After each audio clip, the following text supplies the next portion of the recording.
My beautiful family, welcome back. तो आज मैं लेटेस्ट कोरियन ड्रामा बोरा दी बोरा की एपिसोड नंबर 1 एक्सप्लेन करने जा रही हूँ। एपिसोड नंबर 1 के स्टार्ट में हम लोग देखते हैं ड्रामा की मेन हीरोइन दी बोरा एक इंटरव्यू दे रही होती है। साथ में कह रही होती है कि आज की जनरेशन को रिलेशनशिप के बारे में कुछ भी नहीं पता। 5 मिलियन पीपल सिंगल हैं अभी तक। सब लोग अपने करियर और जॉब में इतने बिजी हो गए हैं कि रिलेशनशिप का टाइम ही नहीं मिल रहा। और इंटरव्यूअर कहती है कि सही कहा, इस वजह से हम लोग दोनों नहीं रख सकते। आप बताओ, आप लव और वर्क में क्या चूज करोगी? तो बोरा कहती है कि मैं दोनों को चूज करूंगी। तुम जो भी चाहो तुम ले सकते हो और मेरे पास दोनों ही हैं।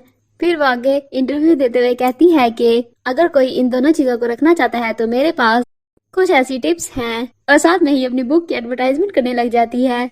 इंटरव्यू सब कुछ लिख रही होती है, साथ में बोल रही होती है कि इसको यहाँ पर इंटरव्यू के लिए किसने बुला लिया, कितना ओवर कॉन्फिडेंस है इसमें। नेक्स्ट सीन में हम लोग देखते हैं संगजिन को, जो कि एक पब्लिश कंपनी का ओनर होता है। वो अपने पब्लिशर को कह रहा होता है क्यों ना हम लोग बोरा के साथ मिलकर काम करें, और उसको सारा कुछ बोरा के बारे में बताता है कि ये रिलेशनशिप एक्सपर्ट है, आजकल ये सबसे टॉप पर चल रही है, क्यों ना इसके साथ मिलकर एक बुक पब्लिश किए जाए। तो हमारा हीरो पब्लिशर सुहेब कहता है कि मैं नहीं इसके साथ मिलकर काम करूंगा, तो फिर मैं क्या करूं? अगर ये रिलेशनशिप एक्सपर्ट है तो ये तो लोगों के काम में टांग अड़ाती रहती है। डिवोर्स का क्या होगा? अगर डिवोर्स हो गई तो रिलेशनशिप का सारा एक्सपीरियंस फेल्ड हो जाएगा क्या? इसकी बातों की कोई सेंस नहीं बनती।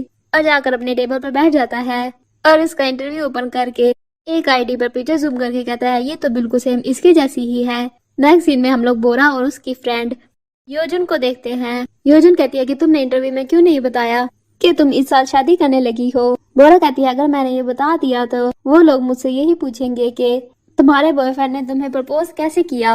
और हम लोग एक बैक का सीन देखते हैं। एक मंथ पहले का कुछ फ्रेंड डिनर कर रहे होते हैं।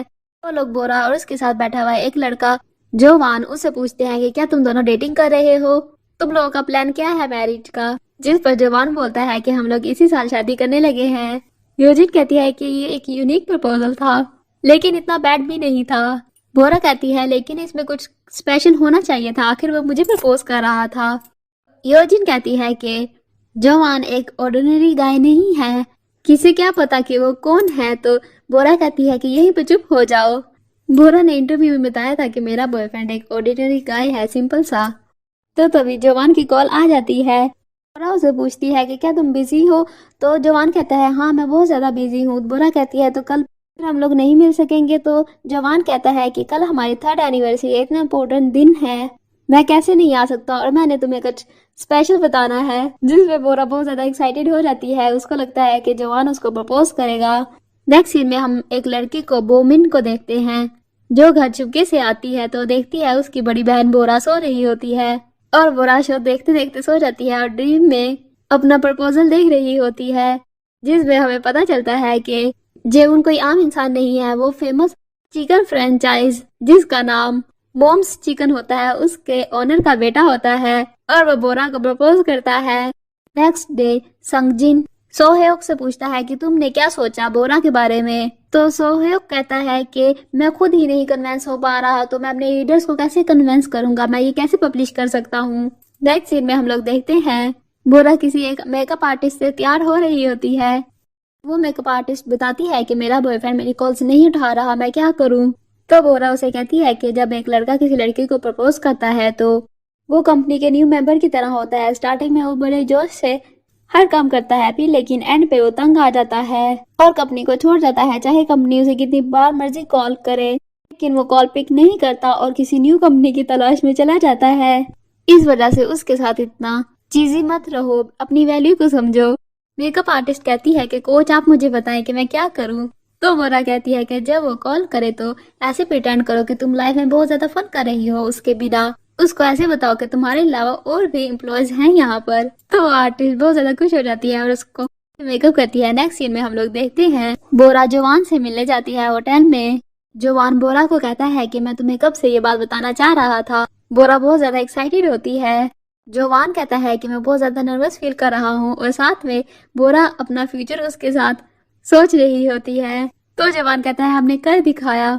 बोरा देखकर कहती है क्या कर दिखाया, तो जिस पर जवान बताता है कि हमारी कंपनी मोम्स चिकन ने चिकन के साथ अब पिज्जा भी डिलीवर करना शुरू कर दिया है। बोरा कहती है कि तुम ये मुझे बताना चाह रहे थे, तो जवान कहता है कि मैं कल तुम्हें बताना चाह रहा था, लेकिन मैंने कहा कि आमने सामने ये बात बताऊंगा, और वो अपनी कंपनी की बातें करना शुरू हो जाता है। बोरा सुन के ही परेशान हो रही थी। एंड पे जवान को ऑफिस से कॉल आ जाती है, तो वो कहता है कि मुझे जाना पड़ेगा। बोरा कहती है ठीक है चलते हैं। जवान कहता है अगर तुम कहती है तो मैं रुक जाता हूँ। बोरा कहती है नहीं है ठीक है बस चलते हैं।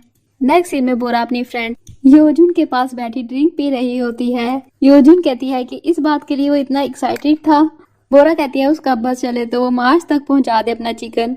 वहाँ क्लब में जो ड्रिंक दे रहा होता है जिनवू होता है, वो योजुन का बॉयफ्रेंड होता है। बोरा कहती है कि मैं इसी तरह से बोरिंग लाइफ गुजारूंगी हर एनिवर्सरी में, नहीं मैं ऐसा नहीं होने दे सकती, मेरे पास एक बहुत अच्छा प्लान है। नेक्स्ट डे बोरा का इंटरव्यू होता है रेडियो में, और वो रेडियो सोहेब भी सुन रहा था। वहाँ पर किसी ने बताया होता है अपनी लव स्टोरी के बारे में कि वो 4 साल से एक लड़के को डेट कर रही है, लेकिन उसने एक बार भी उसे प्रपोज नहीं किया, ना ही उसे आई लव यू बोला है, बट उसके साथ टाइम स्पेंड किया है, नाइट भी स्पेंड की हुई है। तो हमारा रिलेशनशिप क्या है? बोरा कहती है कि वो एक बैड गाय है, वो होटल में जाकर अपने लिए खाना ले सकता है, बट वो अपने दिल की बात नहीं कर सकता। जब उसे चोट लगे तो वो चिल्ला सकता है, बट स्वीट वर्ड्स बोलते हुए उसका मुंह बंद हो जाता है। ने ये भी नहीं बताया कि वो तुम्हें प्यार करता भी है कि नहीं। क्या पता है 100वें एंड में वो तुम्हें अपना मैरिज का कार्ड दे और कहे कि मेरी शादी में जरूर आना, तो तुम क्या करोगी? अगर तुमने कहा कि तुम रिलेशनशिप में थी उसके साथ, तो वो कहेगा कि वो कैसे? मुझे तो पता नहीं, मैंने तो तुम्हें कभी प्रपोज किया ही नहीं, इसलिए स्मॉल सी स्पार्कली कोई चीज देना जरूरी है। वो रिंग के बारे में बात कर रही थी। इनडायरेक्टली वो जवान को बता रही थी कि प्रपोज करना जरूरी है। जवान भी ये इंटरव्यू देख रहा था। जब इंटरव्यू खत्म होता है तो होस्ट कहती है कि लगता है कि ये स्टोरी खुद से बनी हुई है।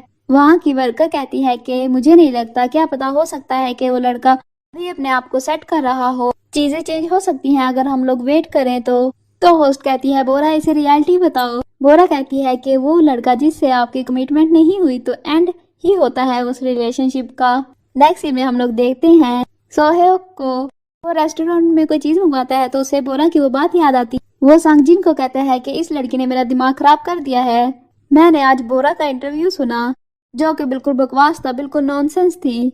फिर रास्ते में बातें करते हुए सांगजिन सोहेब से पूछता है क्या तुमने अभी तक योरी को वो स्मॉल स्पार्कली सी चीज नहीं दी? क्या तुमने उसको एक बार भी आई लव यू नहीं बोला? क्या तुम श्योर हो कि तुम रिलेशनशिप में हो या फिर तुम्हारा ब्रेकअप हो गया, इस वजह से तुम लोग फोन पे बात नहीं करते हो ना ही मिलते हो? सोहेब कहता है कि वो बीमार है, इस वजह से मैंने उसे कहा है रेस्ट करे वो। आगे वो कहता है कि मेरी तरह योरी भी ऐसी चीजी स्टफ को पसंद नहीं करती। तो आगे से सांगजिन कहता है कि वो पसंद नहीं करती या फिर वो ऐसे एक्ट करती है, तुम क्या जानो वुमन और रिलेशनशिप के बारे में।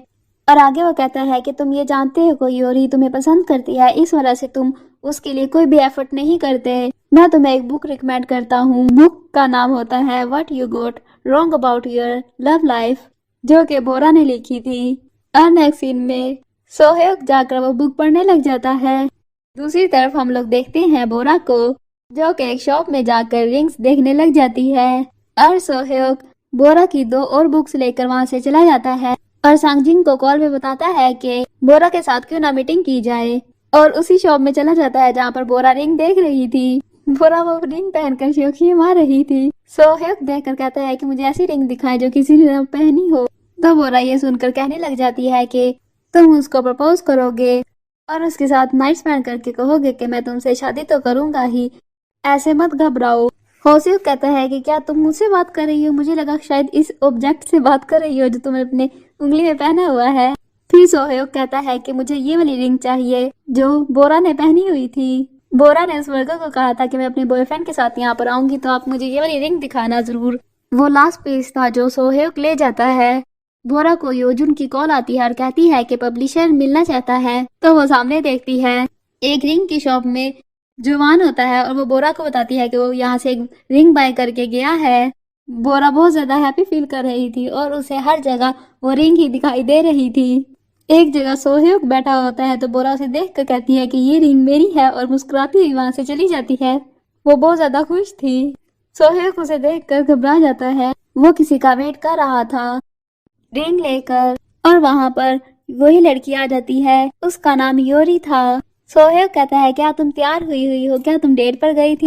योरी कहती है क्या आपको कैसे पता चला? सोहेब कहता है क्या तुम शादी करने लगी हो? योरी कहती है हाँ, मुझे लगता है कि बूढ़े होने से पहले मैं शादी कर लूं, और अब हम लोगों को एक दूसरे से मिलना बंद कर देना चाहिए। अब मैं अपने सेंसेस में आ गई हूँ, मुझे उससे शादी करनी चाहिए जो कि मुझे लाइक करता हो और मुझे बताता हो कि वो मुझसे प्यार करता है। मुझे पता है कि आप भी मुझे पसंद नहीं करते। मैं कलिंजी थी और मैं बेवजह ही रो रही थी। योरी कहती है कि मैं और इतनी ज्यादा कूल नहीं बन के रह सकती। सोहेब कहता है तो उस टाइम रेडियो में वो तुम्हारी स्टोरी थी ना? योरी कहती है हाँ, क्या आपने सुनी थी वो? फिर वह कहती है कि तुम्हें डेट करना बहुत ज्यादा मुश्किल था, अगर मैं तुम्हें अपनी फीलिंग बता देती तो मैं तुम्हें कभी फेस नहीं कर पाती। जब हम लोगों ने टाइम स्पेंड किया तो मैं यही सोचती थी क्या तुम मुझसे अब भी करते हो या नहीं। और रोने लग जाती है और कह रही होती है कि तुम एक बैड गाय हो, बहुत ज्यादा मीन हो। सोहेब उसका माथा देखकर कहता है कि तुम्हें बहुत ज्यादा फीवर है। और वहां से चली जाती है।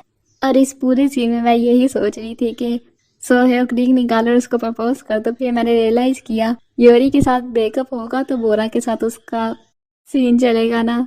तो ये फर्स्ट एपिसोड थी। अगर आपको मेरी एक्सप्लेनेशन पसंद आए तो please subscribe my channel and like my videos. Bye.